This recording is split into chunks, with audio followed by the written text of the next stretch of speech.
আমরা অনেক সময় পিসি বা ল্যাপটপ থেকে অনেক ধরনের ফাইল ডিলিট করে ফেলি, ইভেন রিসাইকেল বিন থেকেও কিন্তু ডিলিট করে ফেলি। এছাড়াও হয়তো পারে আপনার কাছে যে পেন ড্রাইভ আছে সেটা বা ফ্ল্যাশ ড্রাইভ বা আপনার কাছে যদি মেমোরি কার্ড থেকে থাকে সেখান থেকে যদি আপনি কোনো ফাইল, পিকচার, ভিডিওস বা যে কোনো টাইপের ফাইল যদি আপনি আসলে ডিলিট করে ফেলেন বা ফরম্যাট করে ফেলেন, তাহলে সেই ক্ষেত্রে আজকে আমরা আসলে আপনার সাথে ইন্ট্রোডিউস করে দিব এমন একটা সফটওয়্যার যেটা ইউজ করে আপনি ট্রাই করে দেখতে পারেন যে আপনার যে উইন্ডোজ আছে বা আপনার যে রিসাইকেল বিনটা আপনি খালি করে ফেলছেন সেইটার যে ফাইলগুলো আছে সেগুলো আপনি রিটার্ন আনতে পারেন কিনা। এছাড়া দেখা গেছে যে আপনার মেমোরি কার্ড, ফ্ল্যাশ ড্রাইভ এগুলো ইউজ করে অনায়াসে আপনি কীভাবে আসলে এই সফটওয়্যারগুলো রিটার্ন আনতে পারেন। এই ক্ষেত্রে অবশ্যই আপনার মাথায় রাখতে হবে যে আগে সফটওয়্যারের টার্মস অ্যান্ড কন্ডিশন দেখবেন, যদি আপনার কাছে পারফেক্ট মনে হয় দেন ডাউনলোড করে ইনস্টল করে ইউজ করবেন। সো চলুন শুরু করি আজকের video. So at first video ডেসক্রিপশনে যে লিঙ্ক আছে সেখান থেকে চলে আসবেন মাই রিকভারের অফিসিয়াল ওয়েবসাইটে। এখান থেকে দেখতে পাচ্ছেন প্রায় 1000-এর উপরে আপনার হচ্ছে ফাইল ফরম্যাট, আপনি চাইলে এটার মাধ্যমে রিকভারি করতে পারবেন। এবং এখানের মধ্যে দেখা আছে যে আপনি কোনো ডিলেটেড ফাইল, রিমুভ ফাইল বা ফরম্যাট করা ফাইল বা ক্রপটেড ফাইল আপনি কিন্তু রিকভারি করতে পারবেন তাদের ভারসাম্যতা, এবং একটা 3টে স্টেপের মাধ্যমে আপনি সেটা অনায়াসে করতে পারবেন।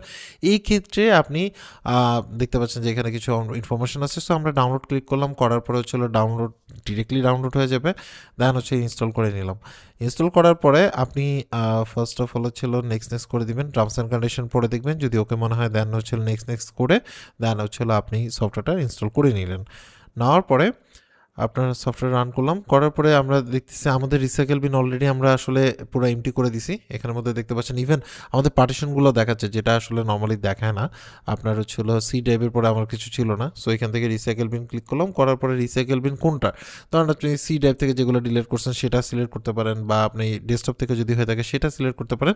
ওকে করার পরে আপনার ফাইলগুলো স্ক্যান হবে, কুইক স্ক্যানের মধ্যে দেখুন আমার প্রায় মানে 228 জিবি পর্যন্ত ফাইল পাইছে, যেগুলো আমি মানে আমার যদি কোনো ফাইল থেকে থাকে সেটা আমি এখান থেকে ফাইন্ড আউট করে নিতে পারবো আর কি। সো এখানের মধ্যে সবগুলো ফাইলই তার ফরম্যাট বা তার যে মানে ফাইল সাইজ আছে সেগুলোর উপর ডিপেন্ড করে আপনি কিন্তু সেগুলোকে খুঁজে নিতে পারবেন। ধরুন পিকচারের ক্ষেত্রে আপনার যদি কোনো ডিলেটেড পিকচার থেকে থাকে সেগুলো যদি আপনি এখানে থাকে তাহলে সেক্ষেত্রে আপনি দেখতে পারেন। এছাড়াও ডিপি স্ক্যান করতে পারবেন, যদি আপনি ফাইলগুলো খুঁজে না পান বা পিকচার না পান তাহলে সেক্ষেত্রে প্রয়োজন হলে ডিপি স্ক্যানিংয়ের ক্ষেত্রে কিন্তু আপনি সময় একটু বেশি লাগে, এবং কি ফাইল পাচ্ছেন সেগুলো আপনি দেখলেন। মানে আমরা তো রিসাইকেলের প্রচুর ডিলিট করি, সো এতদিন পর্যন্ত যেগুলো ডিলিট করছি এবং ম্যাক্সিমাম ফাইলগুলো যেগুলো আসলে রিকভারি করা সম্ভব সেগুলো কিন্তু এখানের মধ্যে দেখতে পাচ্ছেন। সো দেখুন আমি এখান থেকে কিন্তু একটা ভিডিও প্রিভিউ দেখতেছি। সো এখান থেকে আমি প্রিভিউ দেখে যদি আমার কাছে মনে হয় যে না এটা রিটার্ন করা দরকার, দেন আমি সিলেক্ট করে এখান থেকে রিকভারি ক্লিক করে মানে রিসাইকেল বিনের এখান থেকে আমি জাস্ট হচ্ছিল আমি যে কোনো একটা ফোল্ডার ক্রিয়েট করব এবং আমি নিজে ক্রিয়েট করে নিব আর কি।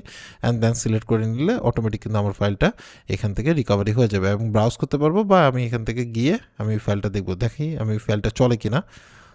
সো রিসাইকেল বিনে চলে আসলাম, ওকে করলাম, নেক্সটে দেন হচ্ছিল ডেট দেখাচ্ছে, দেন ভিডিওসে আসলাম। এখান থেকে এই যে দেখুন স্ক্রিন রেকর্ড আমার 2025 সালের একটা ভিডিও ছিল, ডিলিট করে ফেলছি, সেটা কিন্তু আমি এখান থেকে রিটার্ন করতে পারছি। সো এইভাবে করে আপনি আপনার ফাইল অন্য কোনো কিছু যদি থাকে সেটা আপনি সার্চ করে নিতে পারেন। এছাড়া হচ্ছে আপনি ধরেন আপনার মেমোরি কার্ড বা ফ্ল্যাশ ড্রাইভ আছে, সেখান থেকে বিভিন্ন ফাইলগুলো আছে সেগুলো আপনি ডিলিট করে ফেলছেন বা ফরম্যাট করে ফেলছেন। ফর এক্সাম্পল আমরা আমাদের এই ফাইলগুলো ডিলিট করে ফেললাম। ডিলিট করার পরে দেন হচ্ছে দেখুন অলরেডি আমরা খালি করে ফেলছি আমাদের মানে ফ্ল্যাশ ড্রাইভটা। সো আমরা এখান থেকে স্ক্যান করতে পারবো, বা আপনি ডিরেক্টলি সিলেক্ট করে দিবেন ওই ড্রাইভটা, বা মেমোরি কার্ড ফ্ল্যাশ সার্চ হবে। সো এটা ডিপেন্ড করে আপনার সাইজের উপরে, মানে আপনার যে ফ্ল্যাশ ড্রাইভটা আছে সেটা সাইজের উপরে টাইম ডিপেন্ড করে। সো এর মধ্যে আপনি কন্টিনিউ করতে পারেন, বা আপনি মাঝপথে স্টপ করে দিতে পারেন। দেন আপনি চেক করতে পারেন যে আপনি যে ফাইলটা খুঁজতেছেন সেটা পাচ্ছেন কিনা, সেটা দেখলেন না। আদারওয়াইজ পুরোটা স্ক্যান হওয়ার জন্য ওয়েট করতে হবে, ডিপেন্ড হচ্ছে হলো আপনার ইচ্ছে, বা আপনার যদি মানে তাড়াতাড়ি দরকার হয় তাহলে সেক্ষেত্রে আপনি এইভাবে দেখতে পারেন কুইক স্ক্যান। এবং নিচেতে কিন্তু ডিপি স্ক্যান আছে, সেটা করলে কিন্তু একটু সময় বেশি লাগে। এটা আপনার পিসি পাওয়ারের উপর ডিপেন্ড করে, সফটওয়্যার পাওয়ারের উপর ডিপেন্ড করে একটু সময় লাগতে পারে। সো রিকভারির ক্ষেত্রে এটা স্বাভাবিক। এবং এখান থেকে দেখুন আমি প্রিভিউ দেখতেছি, আমি যদি ফুল রিকভারি করতাম তাহলে সেক্ষেত্রে, বা ফুল স্ক্যান করতাম তাহলে সেক্ষেত্রে এগুলো চলে আসতো। সো আমার আসলে যেগুলো দরকার সেগুলো অলরেডি আমার কাছে মনে হচ্ছে চলে আসছে। এখান থেকে আপনি দেখতে পারবেন ফাইল নেম, ফাইল সাইজ, এগুলো এখান থেকে দেখে আপনি সিলেক্ট করে নিতে পারবেন। আপনি যেগুলো দরকার সেগুলো আপনি রিকভারি করতে পারবেন। এছাড়াও নেম দিয়ে আপনি মানে অ্যারেঞ্জ করতে পারবেন, বা মডিফাই ডেট দেখতে পারবেন, সাইজ দেখতে পারবেন, প্যাচ দেখতে পারবেন। এগুলো দেখে আপনার যেটা মানে আপনি আপনার মতো করে আপনার যে ফাইলটা আছে সেটা সার্চ করে নেবেন। নেওয়ার পরে ধরুন আমরা যে ফাইলগুলো নিতে চাচ্ছি সেগুলো আমরা সিলেক্ট করে নিলাম।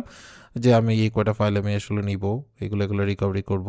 সো প্রিভিউ দেওয়ার অপশন আছে, এখান থেকে বড় করে দেখতে পারবেন। এখন এখান থেকে আপনি ফিল্টারও করতে পারবেন, সো অপশন আছে। সো আমরা এখানে রিকভারি ক্লিক করলাম, করার পরে দেন হচ্ছে আমাদের যে ফোল্ডারটা আছে ডিজার্ট ফোল্ডার, ওকে দিলাম। দেখুন আমার 31টা ফাইল আমি সিলেক্ট করছি, সবগুলো চলে আসছে। তার মধ্যে আমার আসলে প্রয়োজন যেগুলো ছিল সেগুলো আমি দেখা দিচ্ছি। সো এখান থেকে দেখুন আমি জাস্ট চাই দেখি আমার ইমেজের কি অবস্থা। আমার এখান থেকে ইমেজ, ডিলেটেড ইমেজ, আমি যেটা সিলেক্ট করেছি দেখুন আমার কিন্তু ইমেজগুলো চলে আসছে, সাথে এক্সট্রা ফাইলও আসছে যেটা আমি সিলেক্ট করছি ভুলে। সো এখানের মধ্যে দেখতে পাচ্ছেন রেজুলেশনের কোনো প্রবলেম হয়নি, তার মানে আমি আসলে আমার ডাটাটা রিকভারি করতে পারছি, যেটা একটু আগে ডিলিট করে দিছি। সো এটা গেল একটা ব্যাপার। এছাড়া হচ্ছিল আপনার এই যে পিএনজি ফাইল। সো পিএনজি ফাইলের মধ্যে আমার একটা ফাইল ছিল যেটা লোকেশন। সো এখানের মধ্যে দেখতে পাচ্ছেন যে একটা ছিল বাসার ড্রয়িং ছিল সেটা। সো এইভাবে করে আপনি ভিডিওসে যাই, সো এখান থেকে ভিডিওসগুলো কিন্তু চলে আসছে। সো এভাবে করে আপনি অনায়াসে আপনার ডাটা রিকভারি করার ট্রাই করতে পারেন, এবং আপনার কাছে যদি আপনার ডাটাগুলো পেয়ে যান, প্রিভিউ দেখেন ওকে মনে হয়, তাহলে সেক্ষেত্রে আপনি অনায়াসে এই সফটওয়্যারের মাধ্যমে রিকভারি করে নিতে পারবেন। সো এখানের মধ্যে দেখতে পাচ্ছেন আর বিভিন্ন option, disk data recovery, partition recovery, PC crash recovery, যদি ক্র্যাকটেড হয় তাহলে সেক্ষেত্রে। সো ভিডিও ডিসক্রিপশনে লিঙ্ক আছে, সেখান থেকে গিয়ে আপনি এখান থেকে প্রো ভার্সনও ডাউনলোড করতে পারেন, বা ফ্রি ভার্সন ডাউনলোড করে আপনি চাইলে ইউজ করতে পারেন। সো এই ছিল ডিটেলস, বুঝতেই পারছেন যে কিভাবে কি করবেন। এভাবে করে অনায়াসে কিন্তু আপনি আপনার পিসি রিসাইকেল বিন থেকে বা মেমোরি কার্ড থেকে বা আপনার ফ্ল্যাশ ড্রাইভ থেকে অনায়াসে কিন্তু আপনি আপনার ডাটা রিকভারি করে নিতে পারেন। এই ক্ষেত্রে প্রিভিউ দেখে যদি আপনার কাছে পারফেক্ট মনে হয় দেন আপনি কিন্তু পারচেস করে ইউজ করতে পারেন। এরপরও করবেন না করবেন টোটালটাই আপনার উপর ডিপেন্ড করে। আমরা জাস্ট এই সফটওয়্যারটাকে আপনার সাথে ইন্ট্রোডিউস করে দিলাম। সবাই ভালো থাকবেন, আল্লাহ হাফেজ।